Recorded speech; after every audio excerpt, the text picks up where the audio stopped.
Welcome to Aaron Daily Scriptural Verses, your home for powerful biblical movies, divine revelations, angelic mysteries, and life-changing sermons. Hear the stories of the Bible come alive through inspiring films and scriptures fight and reveal God's truth. Subscribe now and journey with us through the wonders of Scripture, prophecy, miracles, and the mysteries of heaven. There is a question hidden in the first pages of the Bible that many readers pass over without noticing. It is there, silent, almost invisible, but when you finally see it, something changes. The narrative that once seemed simple gains a new layer of mystery. Genesis chapter 4 is not only about the first crime in history, it is about a detail that appears immediately afterward and transforms everything we think we know about the beginning of humanity. From an early age, we learn about Cain and Abel, two brothers, two offerings, one fatal decision in the open field, the spilled blood, the guilt, the divine judgment. This part is familiar, repeated, almost automatic for anyone who has read the biblical text. But there is a moment right after this tragedy when the narrative takes an unexpected turn. The rhythm changes, the explanations disappear, and the attentive reader realizes that something has been left between the lines. Without warning, the text states that Cain knew his wife. She became pregnant, gave birth, and together they began to build something far greater than any improvised shelter, an entire city. Not an isolated tent, not a small camp, but a city. And here, a disturbing silence appears. No explanation, no additional detail, no pause to clarify the origin of this woman or the people who now seem to exist around Cain. This narrative gap has crossed centuries. For thousands of years, readers, theologians, and scholars have moved quickly past this passage as if it were simply another sentence within the biblical genealogy. But when you slow down and observe carefully, you realize that the question becomes unavoidable. Who did Cain marry? Where did the inhabitants of this city come from? Who were these people who appear with no introduction at all? Open the Bible to Genesis chapter 4 and follow the flow of the story. In verse 8, the text is direct and intense.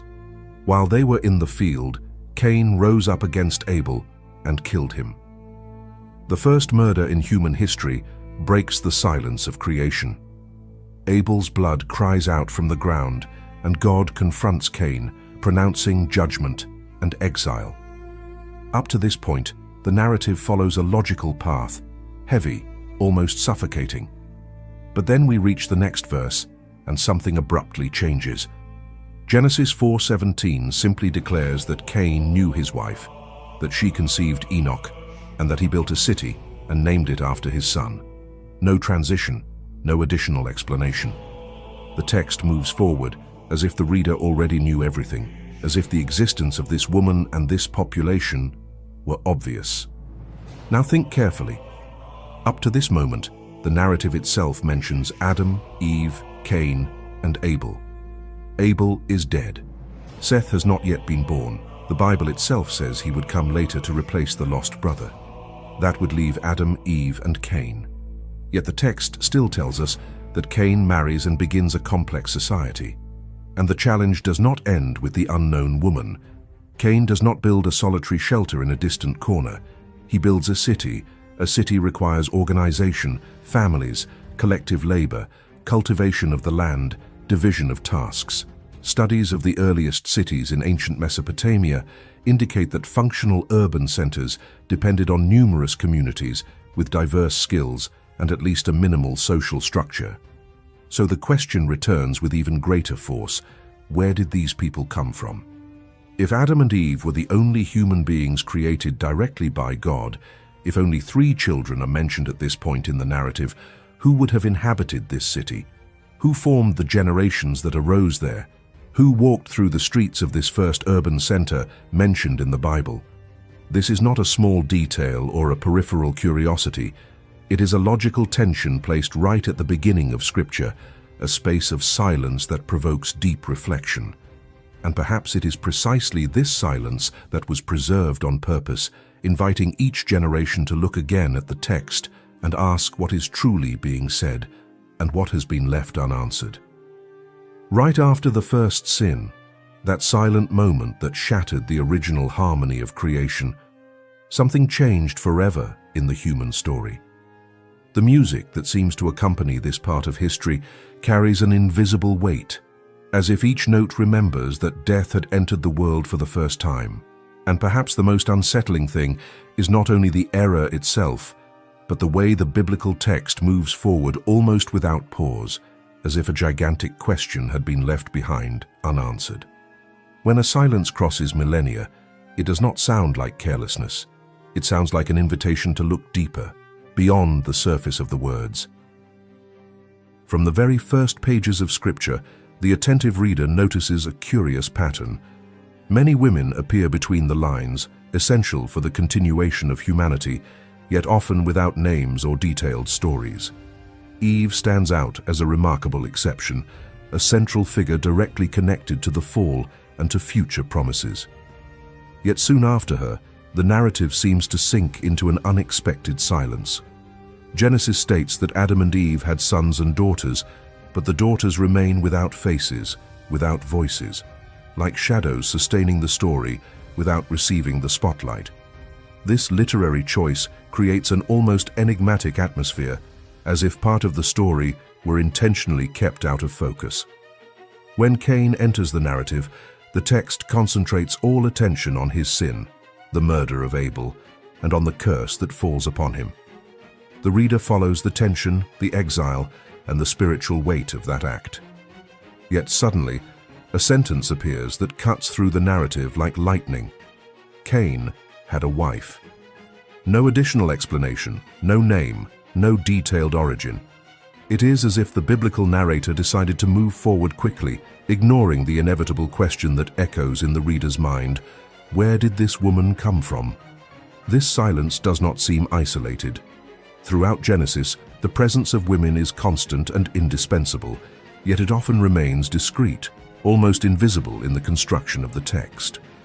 This raises a profound question about narrative intention. In ancient Hebrew tradition, names carried spiritual meaning and identity. The fact that so many women remain unnamed may not indicate forgetfulness, but purpose, a choice that directs attention towards certain theological themes while leaving others in the background. In a cultural context where genealogies and lineages carried symbolic weight, every omission may reveal more than it first appears. When it comes to Cain's wife, the mystery intensifies. The text not only avoids giving details, but also leaves a gap precisely at a moment when, theoretically, humanity would still have been extremely limited in number. This open space has fueled centuries of speculation, oral traditions, and interpretations that have passed through generations. Some ancient texts outside the canon attempted to fill in the gaps. Others preferred to preserve the silence as part of the divine mystery. Perhaps because this question leads the reader to a greater reflection. The Bible does not always answer everything directly. In many cases, what it chooses not to say carries a weight just as significant as what is clearly written. Over the centuries, the silence left by Genesis did not remain empty. On the contrary, it became fertile ground for interpretations, debates, and reflections that crossed generations. Three main explanations emerged as human attempts to understand what the text does not directly explain. None of them appear explicitly in Scripture, but all arise from the same persistent question that has echoed since antiquity: whom did Cain marry? This apparently simple question reveals how the biblical narrative invites the reader to think beyond what is written, diving into cultural, historical, and spiritual contexts that often remain hidden between the lines. The first theory is, without a doubt, the most widely known, and also the most uncomfortable for the modern mindset. According to this interpretation, Cain's wife would have been his own sister, or perhaps a niece, a daughter of the same family descending directly from Adam and Eve.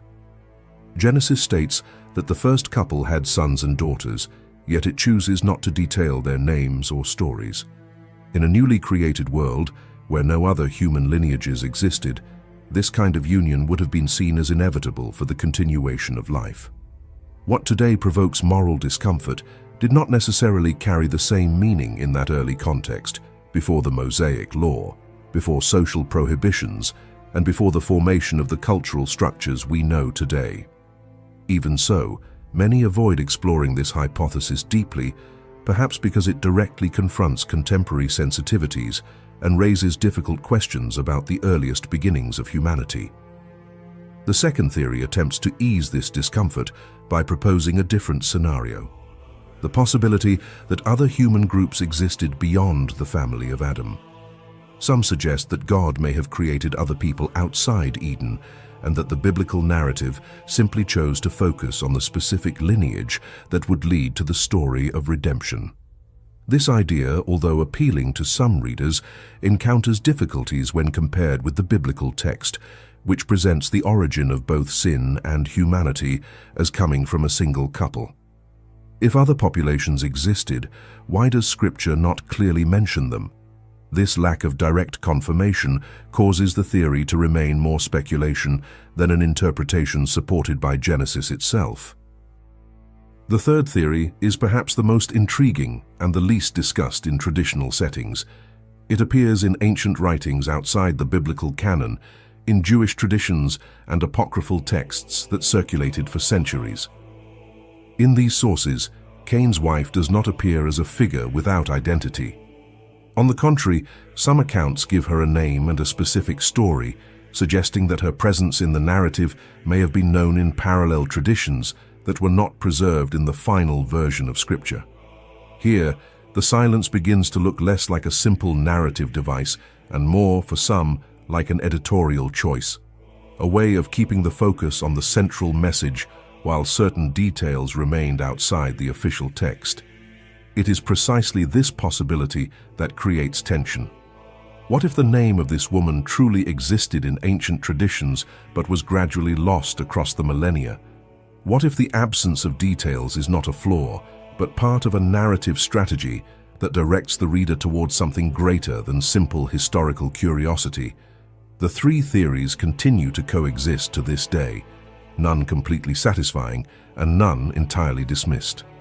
Perhaps because the strength of the biblical account lies precisely in allowing some questions to remain open, inviting each generation to revisit the text with fresh eyes. There is also a branch of this third hypothesis that rarely appears in sermons or popular studies, not because it is unknown, but because it directly challenges the way the biblical canon was organized over time. In ancient Jewish writings and traditions preserved outside the official text, Cain's wife is described as someone with her own identity, name, and defined role within the early human story. Some accounts suggest that she was one of his sisters, yet not merely an anonymous figure, but someone whose memory may have gradually faded from the written tradition as the narrative focus narrowed to its theological purpose. This idea does not seek to replace the biblical text, but it reveals how layers of interpretation developed around it, continuing to provoke profound questions. Some of these ancient writings even preserve specific names that circulated for centuries in traditions parallel to the Hebrew Bible. The most intriguing detail is that, in their original context, many of these traditions were not seen as heretical, but as part of the vast interpretive world that surrounded the sacred stories. In the ancient world, additional stories, commentaries, and narrative expansions often coexisted with the primary text, offering readers different perspectives on characters who remain silent within the biblical account itself. This situation began to change when the process of organizing the canon gradually took shape among Jewish communities and later among early Christians. The decision of what would be considered inspired did not involve spirituality alone. It also included theological and pastoral criteria, seeking to preserve a clear and coherent message. Texts that introduced many extra details, names, or parallel stories were eventually set aside, not necessarily because they were considered false, but because they shifted attention away from the central narrative pointing toward the messianic promise. Over time, secondary characters became simplified or disappeared from the official versions, especially female figures who already occupied a more discreet place in the written tradition. This theory does not claim that there was deliberate invention, but rather suggests a process of selection that prioritized theological essence over information considered peripheral. As a result, historical gaps remained, and Cain's wife became one of the most frequently discussed. For many religious leaders throughout history, exploring this subject in depth meant touching on questions that were often too complex for popular contexts: the origin of humanity, the tension between tradition and scripture, and even the role of women in the earliest biblical narratives. Still, among ancient texts preserved outside the canon, one detail repeatedly draws attention. In some Jewish traditions, including certain ancient commentaries and writings associated with the so-called Book of Jubilees, the idea appears that Cain's wife was not anonymous. A specific name emerges in some of these traditions, Awan or Awan, depending on the transliteration. It is important to remember that these records belong to parallel traditions rather than the official biblical text, yet they reveal how different communities attempted to fill the silence left by Genesis. The name Awan carries symbolic meanings associated in some interpretations with ideas such as deviation or transgression. For ancient readers, names were not merely identifiers, they were spiritual declarations reflecting character, destiny, or moral context. By attributing this name to Cain's wife, these traditions reinforce the idea that the lineage born after the first murder carried a profound symbolic weight. It was not merely the story of a couple, but the beginning of a generation marked by deep spiritual and narrative tension. What is most interesting is that this reference does not appear in isolation within a single text. It reappears in different parallel traditions, suggesting that the name circulated in the ancient imagination even outside the canonical Bible. When Genesis simply states that Cain knew his wife, the account keeps its focus on the continuation of humanity without entering into additional details. The silence remains, yet it does not completely erase the questions that arose around the narrative. And perhaps it is exactly here that the question begins to shift direction. It is no longer only about asking whom Cain married, but about reflecting on why certain names were preserved in parallel traditions while remaining absent from the biblical text itself. The silence of the canonical text echoes as a direct contrast to the boldness of ancient traditions that chose to name what the Bible left open. These traditions did not arise with the intention of replacing Scripture, but as human attempts to better understand a narrative world that has always been greater than the words recorded on the page. Around the biblical text existed an entire universe of debated stories, preserved memories, and teachings transmitted orally through generations. Perhaps the most unsettling realization is that for millennia, certain names and details remained outside the pulpits and the most common explanations, not necessarily because they never existed, but because the sacred narrative chose to follow another path, keeping its focus on a greater message. When a name disappears from the narrative, it is not only a character that fades away. Part of the collective memory seems to move into the shadows. And it is exactly at this point that the Bible shifts direction. From the moment the human lineage begins to multiply, the text stops focusing on isolated individuals and begins to reveal two opposing spiritual paths emerging within humanity itself.